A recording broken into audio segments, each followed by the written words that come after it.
Ladies and gentlemen, Jon Morris. Jon, thank you so much for carving out some time for me today. Much appreciated. Thank you, Tim, for having me. Excited to be here.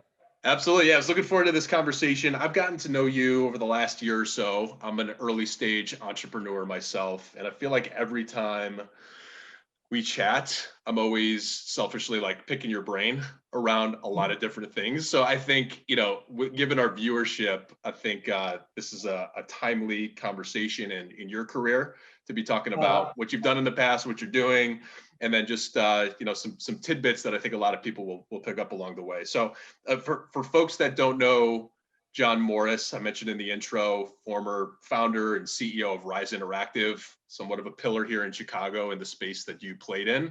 Could you tell us a little bit more about Rise, what you did, the customers that you served?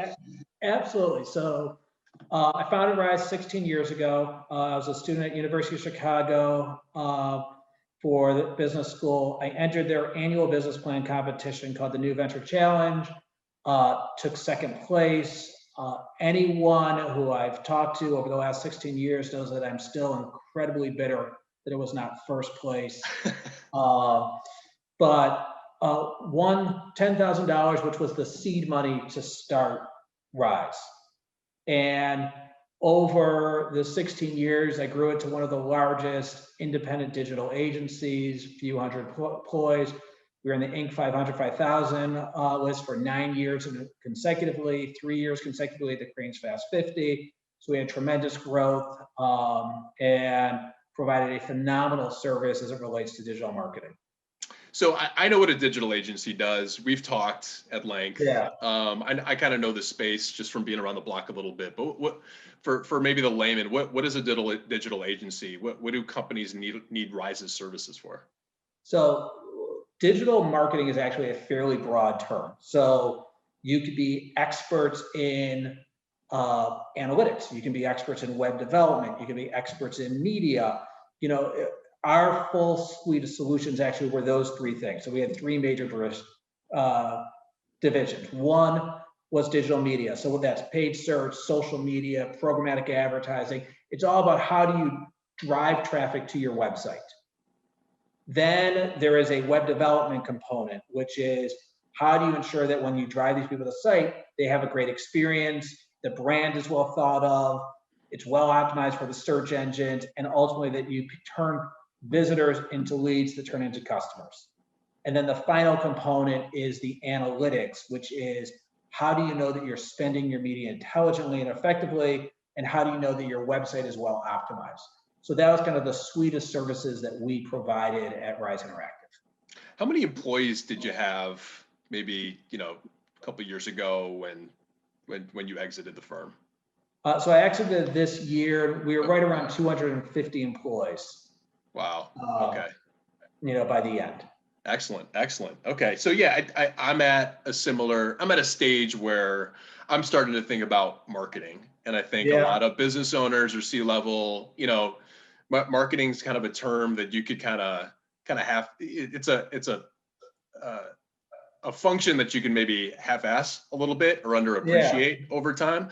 And I've talked to other entrepreneurs, actually many that we've had on the show, about what they did in terms of marketing. And when you get that dialed in, it's really a game changer for a lot of businesses. So I'm actually at a stage where I'm trying to figure that out, what that means for myself. But I don't know, what types of sizes of businesses were you typically supporting?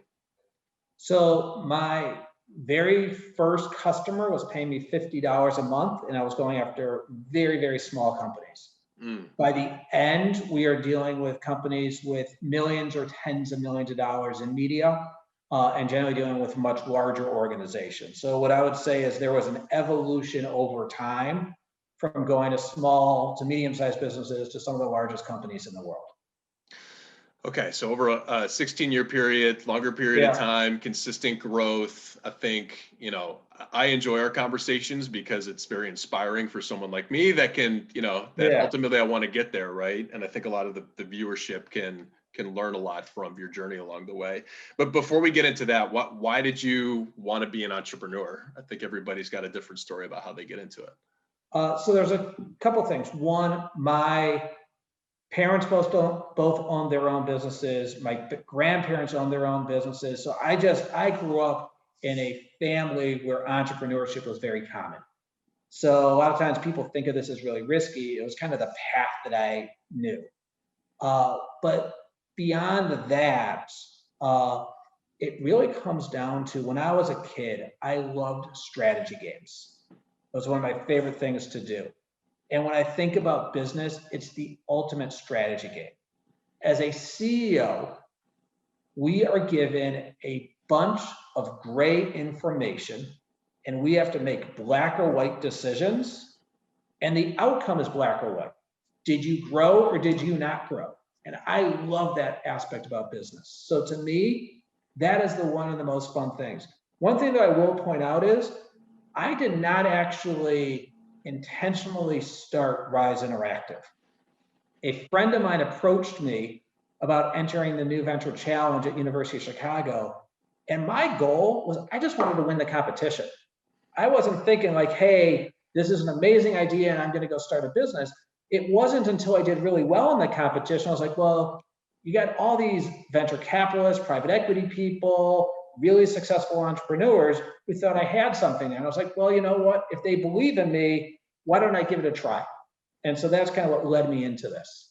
I feel like it is viewed as such a risky undertaking because it is the data would support that like a lot of businesses fail within the first 5 years, and it's kind of a trailing effect. So a lot fail in the first year, a little bit less fail in the second year, so on and so forth. If you make it 10, you figured out a lot along the way.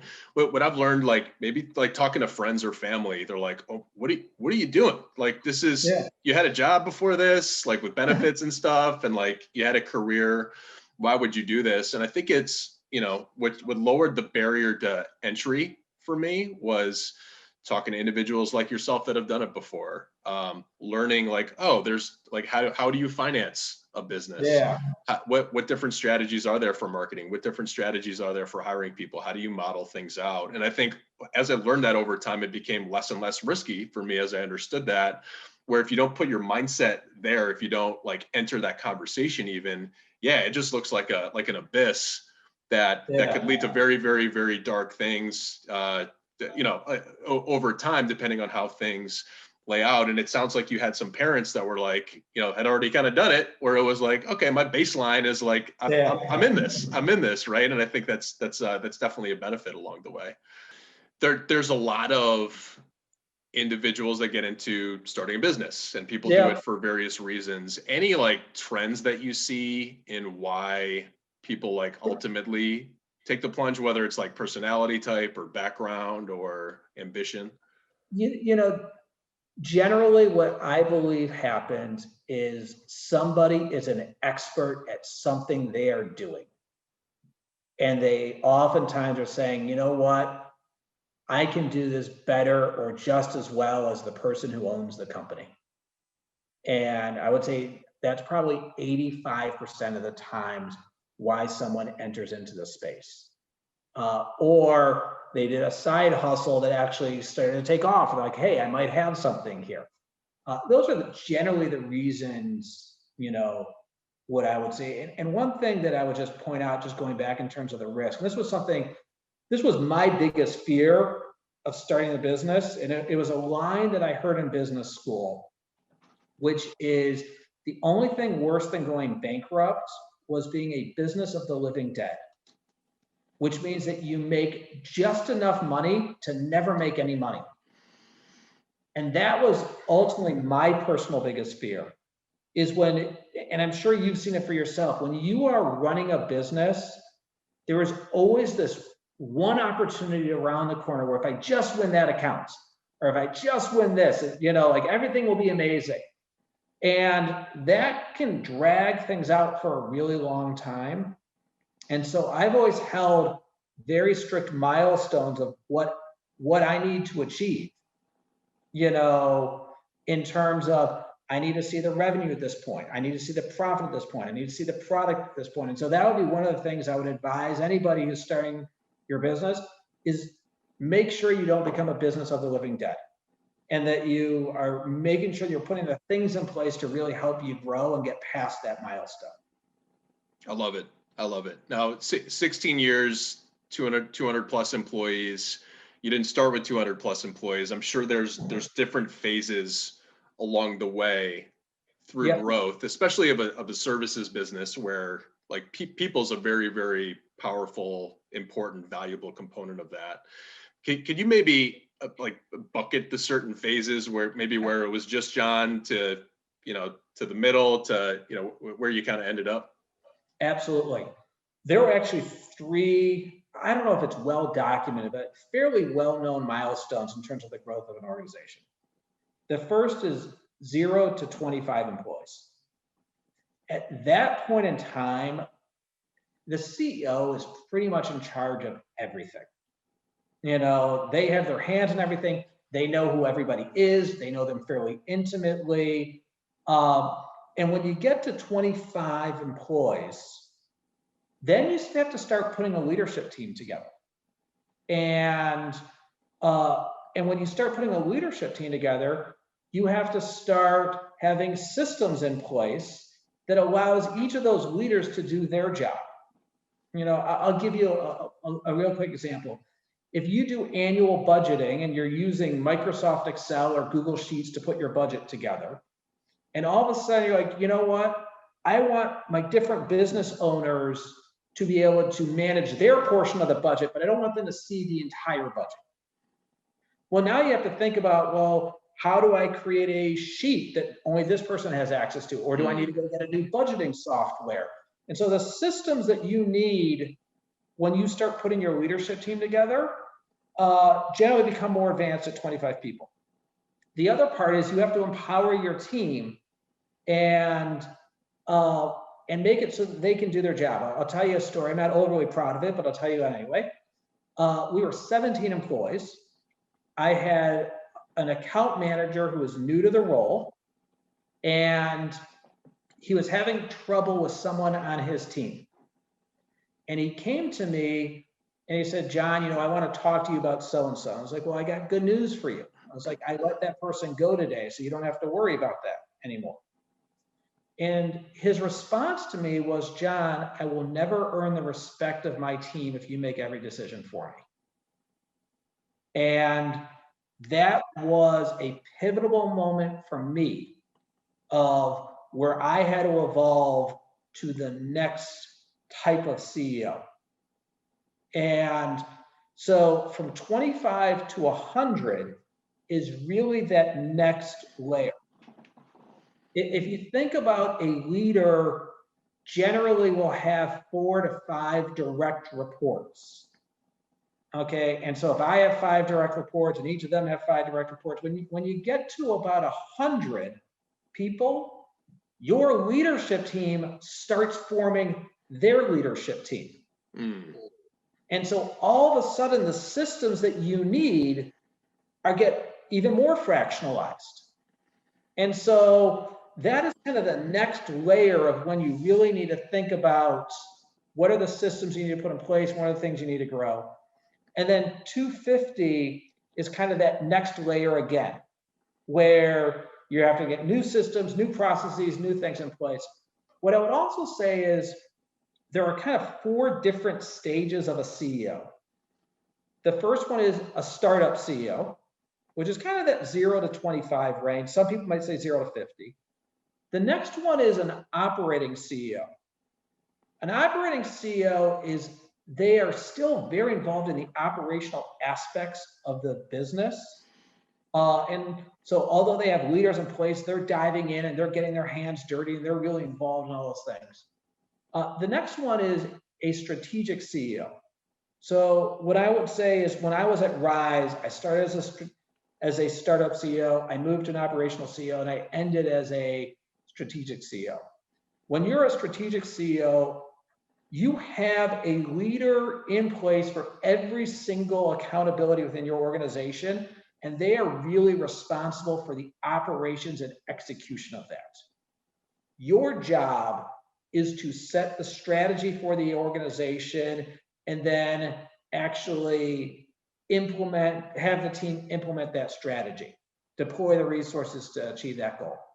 The last one is what I'll call is probably when you're 1,000 plus, and it'll be a mega CEO. And at that point, not only are you doing the strategic aspects, but you're really the public spokesperson. You're generally much, in the press, forward facing. And so those are kind of the 4 layers of a CEO. I love how you characterize that. And, but between my corporate career, what I'm doing now, I had a 2.5-year non-compete. I was working with business owners, and mostly at the early stage, but I think you categorized, a lot of the conversations I had, which was when you start, your title might be CEO, but what's important is like, you need to be a subject matter expert in various things, or the producer. You need to be doing a lot of the different tasks, so on and so forth. And then you kind of move into like a team lead role where you're doing it, but you're coaching someone, then a management role, and then a director role, and then so on and so forth. And then by the time that your team gets put together, subject matter expertise becomes less important, and it's more team building skills and strategy, and making sure that you're putting the right people in place at those roles, and a culture and foundational systems and processes, or a decision-making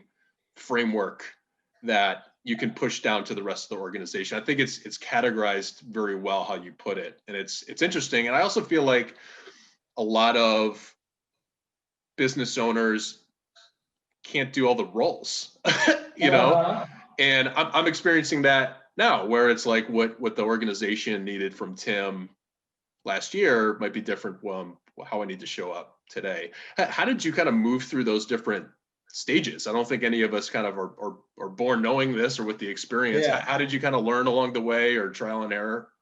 So a couple things. One, I had amazing mentors myself, and I was very selective in my mentors. So my first one was a person named Jack Kraft. Jack was the former vice chairman and chief operating officer of Leo Burnett. And then after that, he helped 3 digital agencies go public.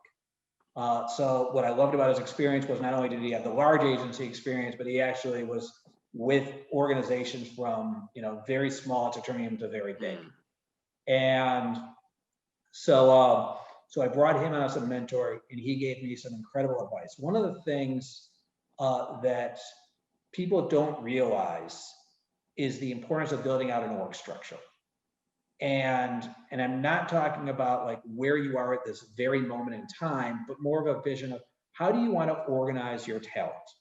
So if you look at it as you're the CEO, you have a sales function, a marketing function, an operations function, a finance function, a client service function, and potentially a product development or innovation function.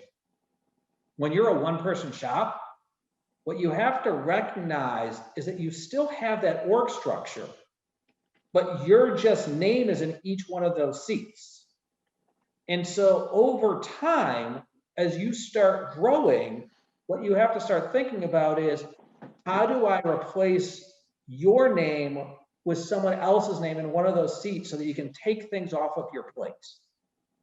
And so that was a really important step for me. So my first, major hire was a person named Scott Conine, who ended up as chief operating officer of Rise, but he started out really running the client service group. So the idea is I would go sell, and he would be the one who would take care of the clients.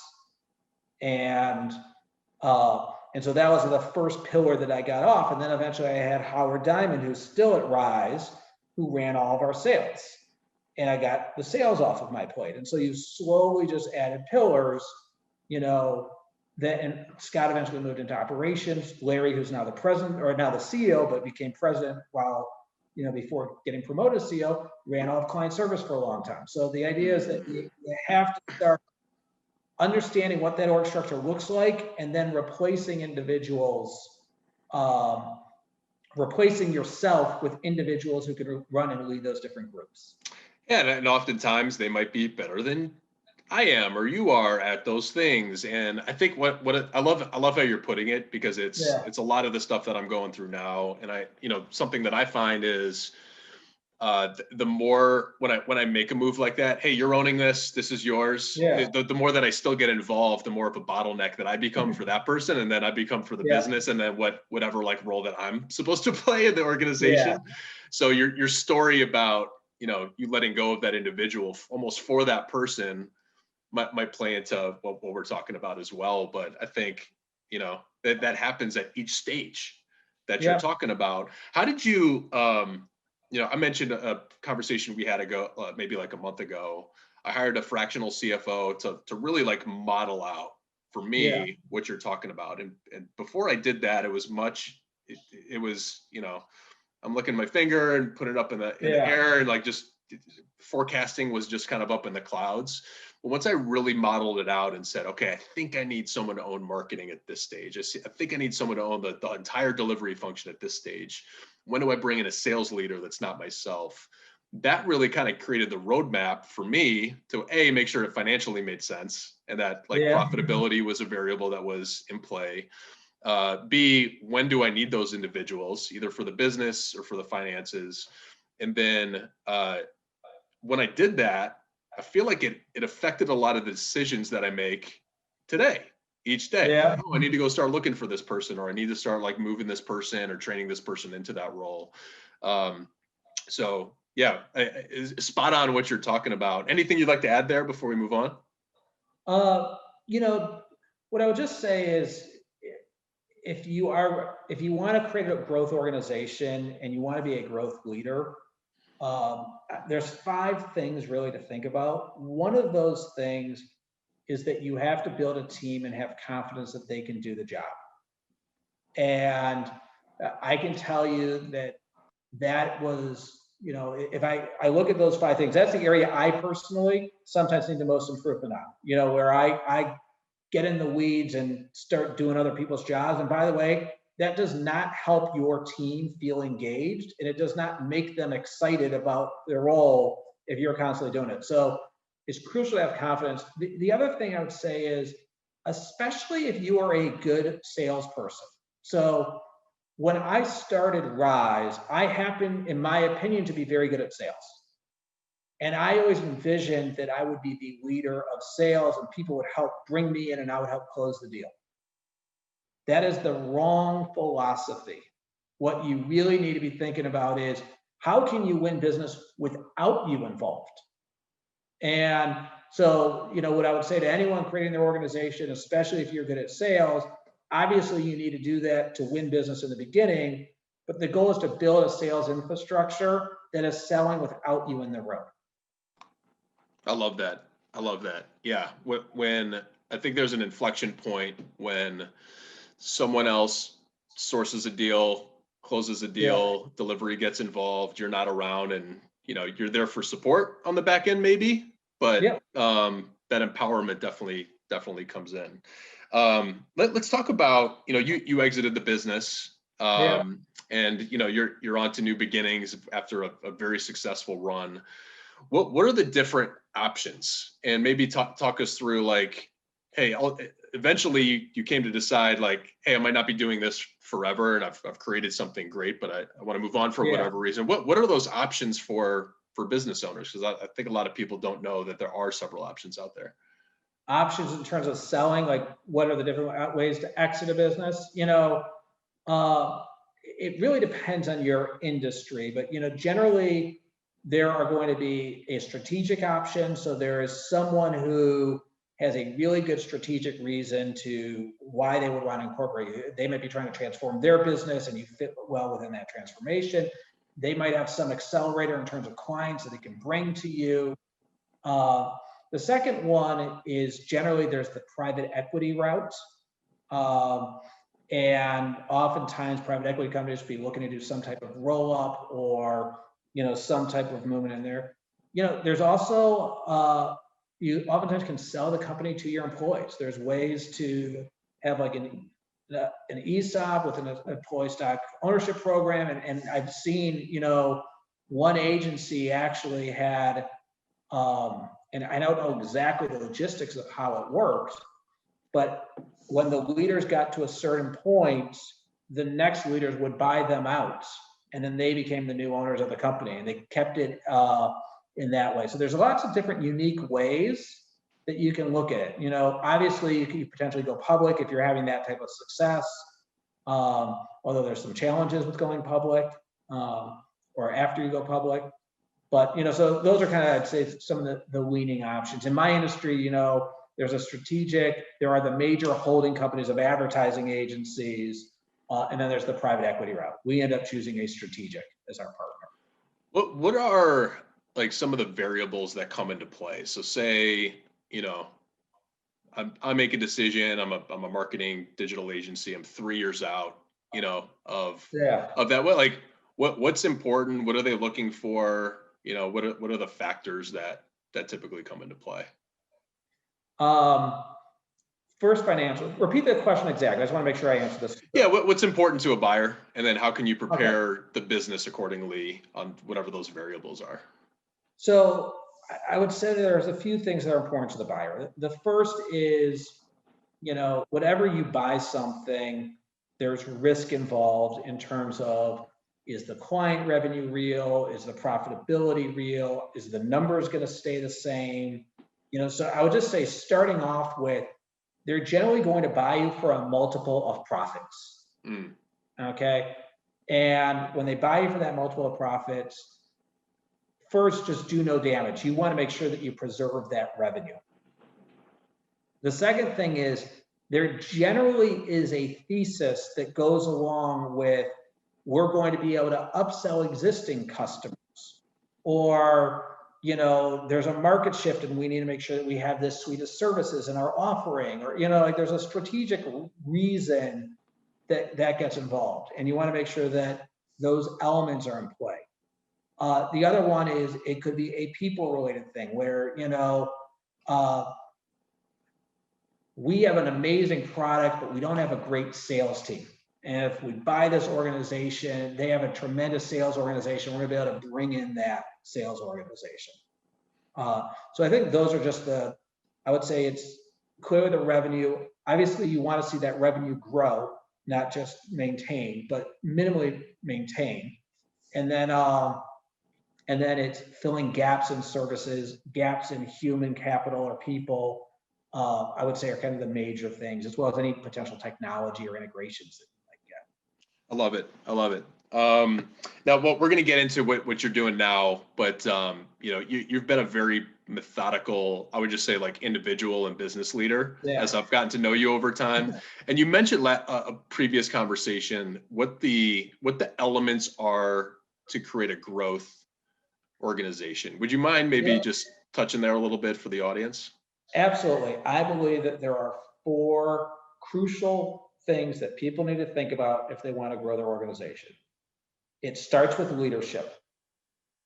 After leadership, it then goes into a performance-based culture. Then from there, it's focus and alignment. And the last thing is growth infrastructure. And I'll touch on each one of those things. First of all, in order to be a growth leader, I mentioned before, there are 5 things that I think you need to know. The first is that you have to have a growth mindset. I'll use myself as an example. I'm looking to actually create a business coaching company. I do not want to be the best business coach in the world. I want to be the best CEO of a business coaching company. And so you have to have that growth mindset. The second thing, which is what I mentioned earlier, is you have to build a team and have confidence in that team that they are going to be able to do their job, so that you can build a scalable organization. The third is that you have to be able to make tough decisions and give candid feedback. All of us are human, and we all have emotions. When you work side by side with someone on a day-to-day basis, that's not fun and that's not easy, but it is a requirement of the job. And so it's absolutely crucial that you have that. The fourth one is you have to be data-driven in your decision-making. Going back to emotion, whether it's a certain industry, whether it is people, whether it is a product that's your pet product, you have to use data to determine, is this going somewhere or is it not? You know, I'll give you a good example. I worked at one point for the third largest Yellow Page advertising agency. And most of the people were in that industry for a really long time. And I think there was emotional attachment to the industry. And I would sit there and talk about, you know, the Yellow Page book is going to disappear. And the debate wasn't like, no one disagreed with me. It was, how quickly would it disappear? The ROI our clients is getting is so great. And if they could step out and just take a more objective view, they would have been much more aggressive at trying to transform and move into a different industry. And I said the growth mindset, scalable, data-driven decisions. I think you hit all of them, right? And the last one is actually focus. Oh, that's right. Excuse me. Okay. Oftentimes I hear people who are, you know, I'm the CEO of this and I'm involved in this pet project. I'm on the board of this and I'm doing this other thing. And the reality is you got to go deep into one specific area if you really want to be successful. Business is hard.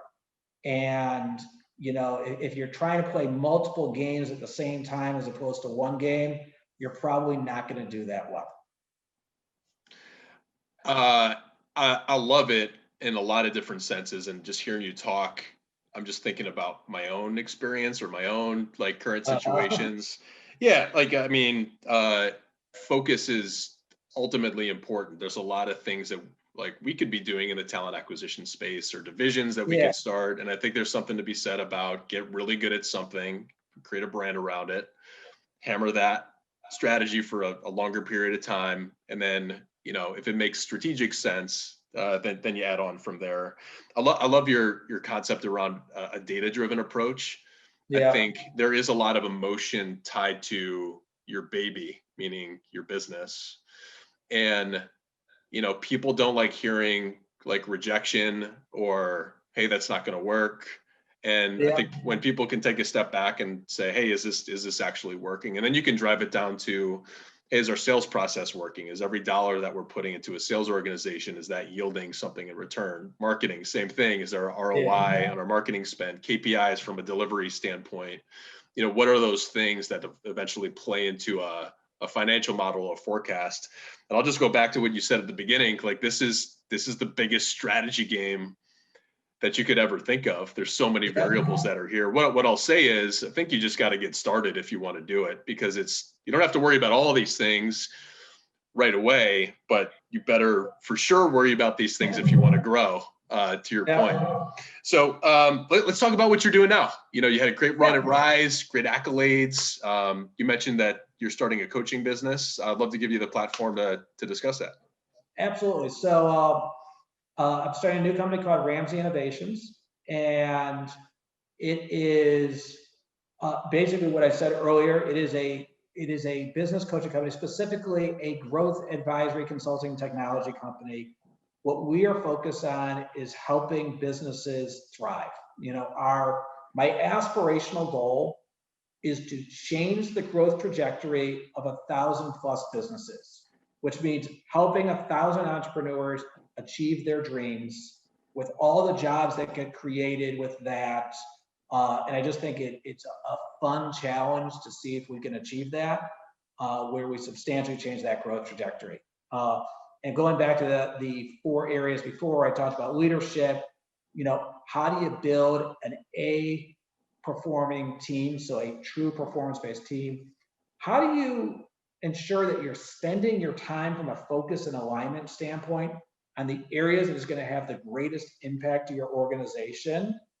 And then how do you, from a growth infrastructure standpoint, ensure that you're generating enough leads, that you're converting those leads into customers, that you're retaining your business, that you're upselling your business? And then how do you manage that growth in terms of making sure that you have the right financial systems in place, the right communication systems in place, right processes and systems? So as you go from startup CEO to operational CEO to strategic CEO to ideally mega CEO, you know how to do it in every single step of the way. I think there's a lot to be said around, I think people have a lot of different information at their fingertips. You can listen to podcasts, you can read books, there's YouTube videos, there's, all these, you could get mentors and conversations, but there's something different about getting a coach that's in your back corner that really understands your business and where you're going through real time and helping you navigate that along the way. Because without the things that you mentioned, it's going to be really, really, really hard to succeed. The statistics will say that. So to latch on to someone like yourself that's been there, done that, creating a system around growth makes a ton of sense. So I know we're catching you in the early stages of this. What's 2021 look like for Ramsay Innovations? There are 3 elements. I talked to you about the framework, which was those 4 pillars. The next one is the coach itself. So hiring premium coaches. Think of it as the charismatic CFO. This is someone who is incredibly data driven, that is going to teach you the framework, but also is going to be your sounding board. You meet with them on a weekly basis. So as you mentioned, they intimately know your business. And then the next element are the tools and resources that go along with it. So we've built a really solid foundation in each one of those areas. And we're going to be, ramping up ourselves in terms of, we've already hired a couple salespeople, we've already hired a couple coaches. We're really putting the systems in place to scale and grow this, so that we can achieve that 1,000+ businesses and help them thrive. I love it. Well, it sounds like we're kind of catching you in maybe chapter 1 or 2 of a multi-chapter process, but I really appreciate you carving out some time with us to take us through your methodologies, your experience, talk about the success of Rise Interactive along the way. If someone wanted to reach out to you, Jon, how can they find you? Where can they reach you? Can always connect with me on LinkedIn. You can also email me at jon@ramsayinnovations.com. Excellent. Jon, thank you so much for the time today. We'll talk to you soon. Great. Thanks, Tim.